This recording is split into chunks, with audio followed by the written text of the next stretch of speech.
Air కూలర్లు ఏసీలు తయారు చేసేటటువంటి సంస్థ క్యారియర్ సంస్థ ఆంధ్రప్రదేశ్లో ఇన్వెస్ట్మెంట్కి రెడీ అయ్యింది. నారా లోకేష్తో చర్చలు జరిపింది.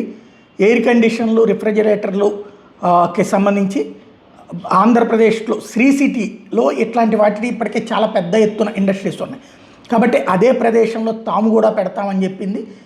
దానికి ప్రభుత్వ అనుమతి అడిగింది. 1000 కోట్ల రూపాయల ఇన్వెస్ట్మెంట్ చేయడానికని ముందుకొచ్చింది.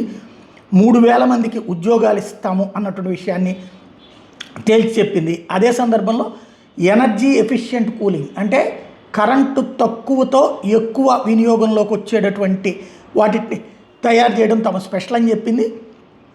డైరెక్ట్ జాబ్స్ 1000, ఇండైరెక్ట్ జాబ్స్ 2000 ఇవ్వగలమని చెప్పింది. ఈ నేపథ్యంలో ప్రభుత్వంతో చర్చలు ఫలప్రదమైన టోటల్గా 39 ఎకరాలు దానికి ఇచ్చేటట్టు డిసైడ్ అయ్యింది. నారా లోకేష్ తీసుకొచ్చినటువంటి మరొక ఇన్వెస్ట్మెంట్ కింద ఇది స్పష్టమవుతుంది.